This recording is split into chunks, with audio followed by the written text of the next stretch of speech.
Terima kasih sudah mampir di channel saya. Jangan lupa untuk teman-teman klik subscribe dan nyalakan loncengnya. Dengan subscribe, teman-teman sudah mendukung channel ini dan membuat saya semakin semangat untuk berbagi tips dan trik. Oke, 1, 2, 3, 4, 5, 6. Terima kasih sudah subscribe dan selamat menonton.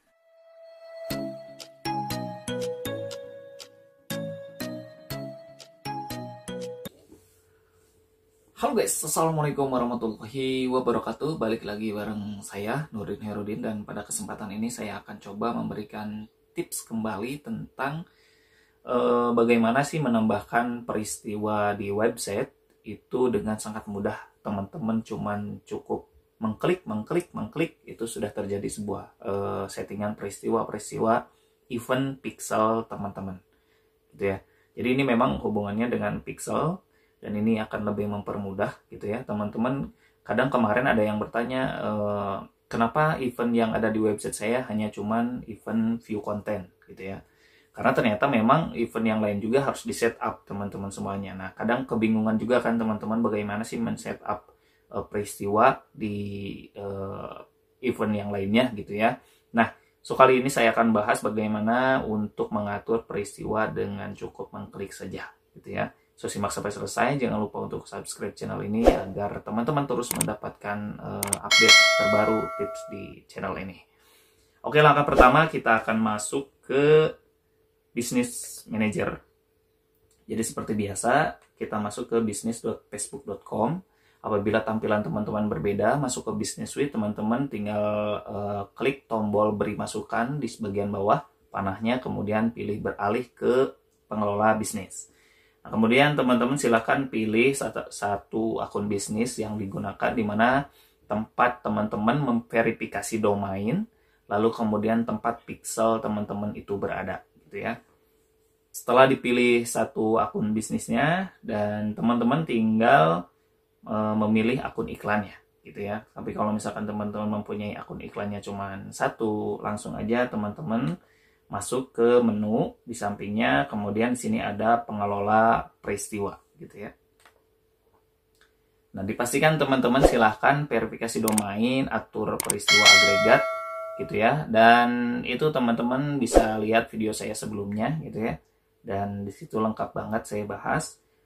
Dan kali ini hanya pengaturan setup peristiwa supaya teman-teman eventnya bisa lebih terkontrol gitu ya. Dimana sih teman-teman ingin memasang view content, di mana teman-teman ingin memasang prospek, di mana teman-teman ingin memasang initial checkout, kemudian memasang purchase gitu ya.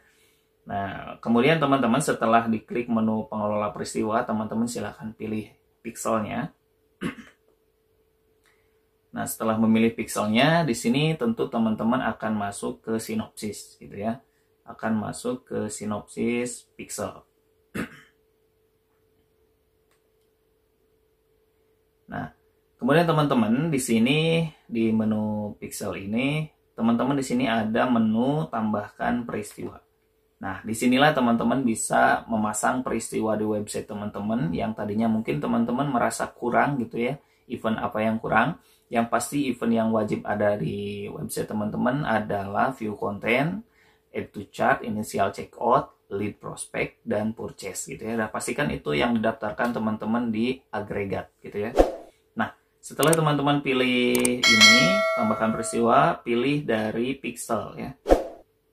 Nah, kemudian di sini teman-teman akan masuk ke sini, klik buka fitur penyiapan peristiwa. Di sini teman-teman diminta memasukkan URL website teman-teman gitu ya. Misalkan saya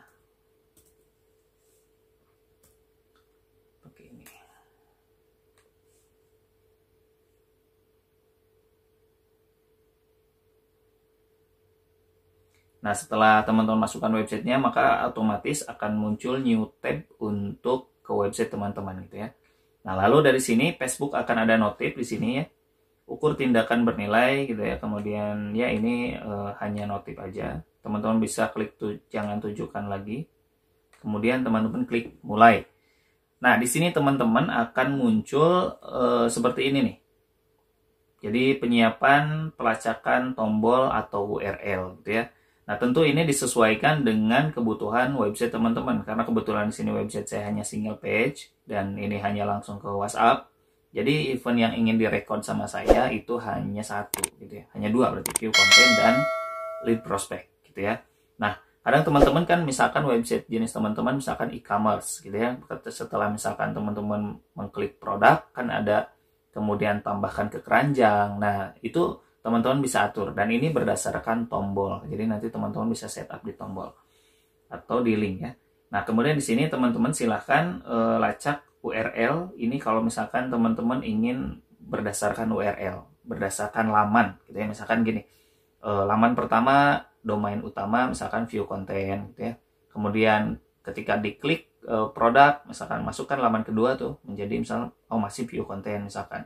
Kemudian teman-teman ketika dipilih produknya, kemudian tambahkan keranjang, misalkan di laman ke keranjang itu, misalkan teman-teman tambahkan add to chat sampai selesai. Jadi itu lacak URL ini berdasarkan laman, gitu ya. Tapi kalau lacak tombol baru ini berdasarkan tombol. Nah, nanti ketika teman-teman memilih lacak tombol baru, nah teman-teman di sini nanti tombol-tombol yang ada di website ini maka akan terlihat oleh Facebook. Dan di sini apa sih yang ingin teman-teman jadikan event di tombol itu. Nah, misalkan di tombol ini nih ya, di tombol beli sekarang, di sini teman-teman langsung klik ininya gitu ya, yang sudah disorot sama Facebook, kemudian pilih peristiwanya. Nah, di sini teman-teman bisa memilih nih. Jadi maksudnya ketika ada audiens atau konsumen mengklik tombol itu, maka itu akan terrecord sebagai event apa gitu. Jadi misalkan ini karena saya menggunakan lead, maka ini prospek. Nah, di sini teman-teman bisa menambahkan nilai. Misalkan teman-teman produknya itu harganya 25.000 gitu ya. Maka teman-teman bisa menyertakan di halaman misalkan kayak gini.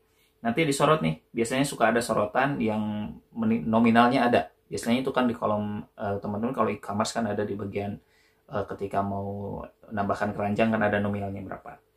Nah, kalau nggak ada jangan sertakan nilai misalkan. Kemudian teman-teman silahkan konfirmasi. Nah, maka di tombol ini ketika ada konsumen yang mengklik, maka dia sudah masuk ke dalam event itu gitu. Kalau di sini saya setting prospek, maka itu event prospek gitu ya. Nah, teman-teman misalkan laman pertama merasa sudah gitu ya. Nah, teman-teman tinggal klik aja. Klik misalkan kalau e-commerce tinggal klik produknya, nanti juga akan muncul lagi seperti ini. Jadi setiap laman yang teman-teman klik gitu ya, sesuai dengan alur konsumen journey-nya, maka itu tombol ini akan ada nih. Teman-teman tinggal lacak aja. Tambahkan lacak tombol baru, pilih tombolnya, eventnya apa dipilih. Kayak gitu guys. Jadi teman-teman bisa lebih mudah gitu ya, dan ini mudah-mudahan bisa menjawab dan membantu teman-teman yang kesulitan merasa eventnya hanya ada view content, karena banyak lah ya kasus yang kemudian berkomentar di kolom komentar menanyakan, bang kenapa hanya ada view content. Saya bilang ya diatur dulu eventnya apa aja di setiap journey webnya gitu ya. Oke, mudah-mudahan bermanfaat tips kali ini. Jangan lupa diklik dan subscribe bagi yang belum subscribe. Terima kasih sudah support. Dan mudah-mudahan bisa support sampai 100.000 subscriber. Sampai jumpa di next video. Assalamualaikum warahmatullahi wabarakatuh.